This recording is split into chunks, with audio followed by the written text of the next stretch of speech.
In 1924, in a boardroom in Geneva, a group of the world's largest light bulb manufacturers sat down and agreed to make their products deliberately worse. Not accidentally worse, and not because they lacked the ability to do better. They'd already built bulbs that could last well over 2,000 hours, and some experimental versions were lasting far longer than that. They agreed to cap it at 1,000 hours instead, and they backed that agreement up with real financial penalties for any company that dared build something more durable. It's one of the earliest and best documented examples of an idea that now touches almost every product you own: planned obsolescence. Here's where this is headed. How did a group of competing companies actually pull off an agreement like this without immediately falling apart from cheating? Why would manufacturers want their own product to fail faster in the first place, when that seems to work against their own interests? What happened once this got discovered? And is the same basic logic still operating in the products sitting in your house right now? Think about a subscription-based streaming service for a second, and how strange it would be if the company profited more from a 5-minute show than a 5-season one. A durable, long-lasting light bulb is a bit like that 5-season show for a manufacturer selling individual bulbs one at a time rather than a subscription. Every extra hour a single bulb keeps working without needing replacement is an hour that same customer isn't buying another one. The bulb industry in the early 20th century had, in a sense, engineered itself into an unusually direct version of that trap. They genuinely succeeded at building a superior, long-lasting product, and that very success was steadily shrinking their own repeat sales as bulbs the company had already sold kept right on working for years, without needing to be replaced. The group that formed to address this called itself the Phoebus Cartel, named after the Swiss company where it was headquartered, and it brought together the major light bulb manufacturers across Europe and the US, representing a large share of global production at the time. The agreement itself was remarkably specific and mechanical. Rather than simply asking members to build worse bulbs on the honor system, the cartel established a standardized testing regime, with member companies required to regularly submit bulb samples for durability testing and real financial penalties imposed on any company whose bulbs lasted meaningfully longer than the agreed 1,000-hour cap. This wasn't a vague gentleman's understanding. It was an enforced technical standard, complete with inspectors and fines, built for the specific purpose of keeping a product worse than the manufacturers already knew how to make it. It's worth being fair to the economic logic here, uncomfortable as it is, because understanding why this made sense from inside the cartel's own incentives is more useful than simply calling it villainous and moving on. In a competitive market with no coordination, an individual manufacturer building a longer-lasting bulb might genuinely win customers in the short term by advertising superior durability.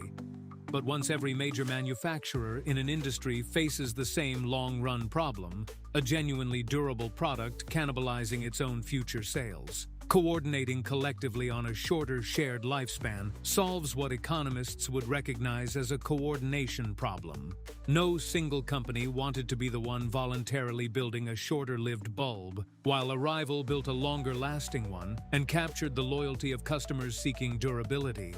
But if everyone agreed to the same shorter lifespan simultaneously, no company lost competitive ground to a rival, and the entire industry got to sell replacement bulbs to the same customers far more often than an honestly competitive, uncoordinated market would have allowed. It's a fairly pure illustration of a broader pattern economists sometimes call a cartel's core function. Not necessarily raising prices directly, which is the version most people picture when they hear the word cartel, but coordinating away exactly the kind of competitive behavior, in this case, competing on durability, that would otherwise benefit customers at the expense of every firm's long-run revenue. It's worth putting concrete numbers next to how deliberate this actually was. Before the cartel formed, some manufacturers had bulbs on the market rated for well over 2,000 hours of use, with experimental designs pushing considerably further. Within a few years of the cartel's formation and enforcement regime taking hold, average bulb lifespan across member companies had fallen to close to the agreed 1,000-hour target, roughly halving what the industry had already proven itself capable of building. That's not a natural technological ceiling being reached. It's a documented, measurable regression in product quality, achieved on purpose, and enforced through fines specifically designed to punish any company tempted to build something better than the agreed standard. The cartel operated for roughly a decade and a half before it eventually dissolved, partly under pressure from the outbreak of the Second World War disrupting international coordination, and partly because it drew genuine antitrust scrutiny, including a U.S. lawsuit specifically targeting the arrangement. What's notable is that even after the formal cartel dissolved, the roughly 1,000-hour standard it had established stuck around informally for a remarkably long time afterward, since an entire generation of manufacturing processes, supply chains, and industry expectations had been built around that specific target during the years the cartel enforced it. There's a strangely fitting modern postscript to the Lightbulb story specifically worth mentioning, since it circles back to the exact same product category.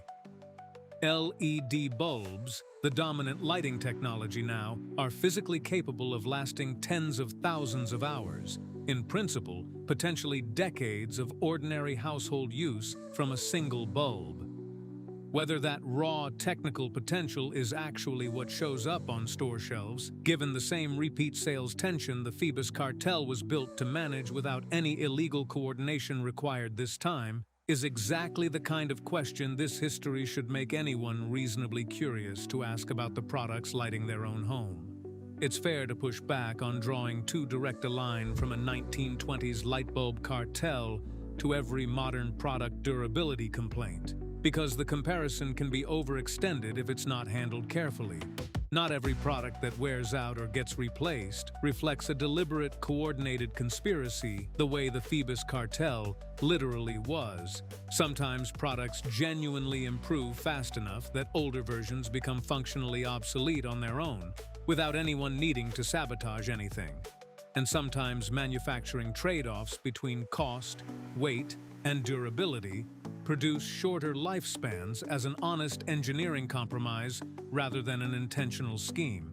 Modern antitrust law is also considerably more developed and more actively enforced against this kind of explicit coordination than it was in the 1920s, making a literal repeat of the Phoebus arrangement, with inspectors and fines for excessive durability, far riskier for any company to attempt today.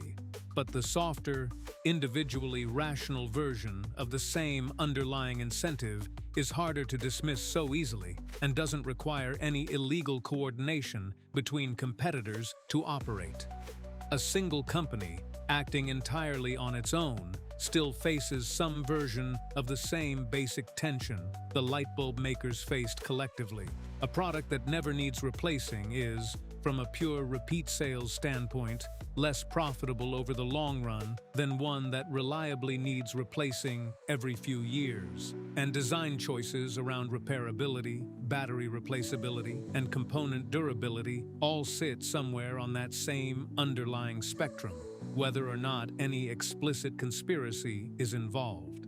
Regulators and consumer advocates in a number of countries have increasingly pushed for right-to-repair rules and minimum durability standards, specifically because this individually rational incentive, even without a cartel enforcing it, tends to pull products toward shorter lifespans than most customers would actually choose if durability were priced and labeled transparently at the point of sale. So, is planned obsolescence, in the strict sense the Phoebus cartel practiced it, still happening today? Probably not in nearly as literal or coordinated a form, given both the legal risk and the more complex modern supply chains involved. But the underlying economic tension the cartel was responding to, a durable product slowly working against its own maker's long-run interest in repeat sales, never actually went away. And it doesn't require a secret 1920s-style meeting in Geneva to keep quietly shaping how long the things you own are built to last.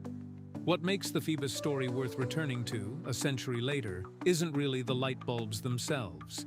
It's that it stands as rare, unusually clean documentary proof of something that's normally impossible to demonstrate about any individual modern product. that an industry can knowingly possess the ability to build something better, weigh that ability against its own commercial interest, and choose the worse version on purpose. Most modern durability debates argue in the dark, without a Geneva boardroom's meeting minutes to point to.